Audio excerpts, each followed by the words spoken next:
యోహాను గారు వ్రాసిన ప్రకటన గ్రంథం 13వ అధ్యాయం.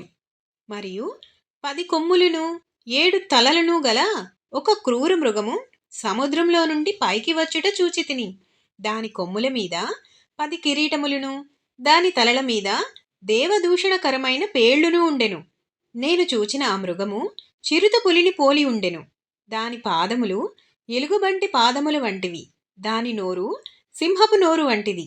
దానికి ఆ ఘటసర్పము తన బలమును, తన సింహాసనమును, గొప్ప అధికారమును ఇచ్చెను. దాని తలలలో ఒక దానికి చావు దెబ్బ తగిలినట్లుండెను. అయితే ఆ చావు దెబ్బ మానిపోయిను గనుక భూజనులందరూ మృగము వెంట వెళ్ళుచు ఆశ్చర్యపడుచుండిరి. ఆ మృగమునకు అధికారం ఇచ్చినందున వారు ఘటసర్పమునకు నమస్కారము చేసిరి. మరియు వారు, ఈ మృగముతో సాటి ఎవడు, దానితో యుద్ధము చేయగలవాడెవడు అని చెప్పుకొనుచు ఆ మృగమునకు నమస్కారము చేసిరి. డంబపు మాటలను, దేవదూషణలను పలుకు ఒక నోరు దానికి ఇయ్యబడెను. మరియు 42 నెలలు తన కార్యము జరుపని అధికారము దానికి ఏర్పాటాయెను గనుక దేవుని దూషించుటకును, ఆయన నామమును, ఆయన గుడారమును, పరలోక నివాసులను దూషించుటకును అది తన నోరు తెరచెను. మరియు పరిశుద్ధులతో యుద్ధము చేయను, వారిని జయింపను దానికి అధికారమియ్యబడెను.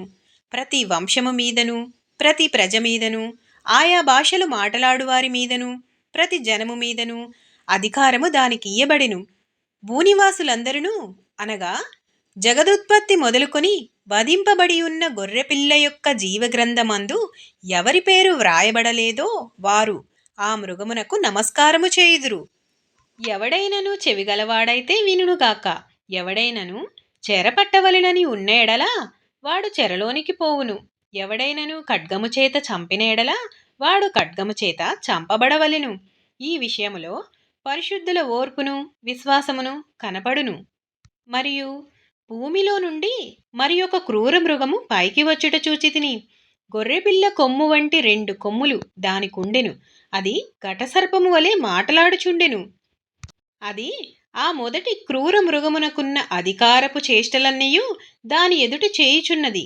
మరియు చావు దెబ్బ తగిలి బాగుపడి ఉన్న ఆ మొదటి మృగమునకు భూమియు దానిలో నివసించువారును నమస్కారము చేయునట్లు అది బలవంతము చేయుచున్నది.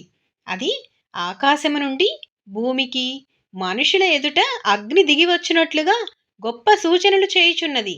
కత్తి దెబ్బ తినియు బ్రతికిన ఈ క్రూర మృగమునకు ప్రతిమను చేయవలెనని అది భూనివాసులతో చెప్పుచు ఆ మృగము ఎదుట చేయుటకు తనకియ్యబడిన సూచనల వలన భూనివాసులను మోసపుచ్చుచున్నది. మరియు ఆ మృగము యొక్క ప్రతిమ మాటలాడునట్లును, ఆ మృగము యొక్క ప్రతిమకు నమస్కారము చేయని వారిని హతము చేయునట్లును, ఆ మృగము యొక్క ప్రతిమకు ప్రాణమిచ్చుటకై దానికి అధికారమియ్యబడెను. కాగా కొద్దివారు కాని, గొప్పవారు కాని, ధనికులు కాని, దరిద్రులు కాని, స్వతంత్రులు గాని, దాసులు గాని అందరూ తమ కుడి చేతి మీదనైనను, తమ నొసటి ఎందైనను ముద్ర వేయించుకొనున్నట్లును, ఆ ముద్ర అనగా ఆ మృగము పేరైనను, దాని పేరిట సంఖ్య అయినను గలవాడు తప్ప క్రయ విక్రయములు చేయుటకు మరి ఎవనికిని అధికారము లేకుండునట్లును అది వారిని బలవంతము చేయుచున్నది. బుద్ధిగలవాడు మృగము యొక్క సంఖ్యను లెక్కింపనిమ్ము. అది ఒక మనుషుని సంఖ్యయే. ఆ సంఖ్య 666.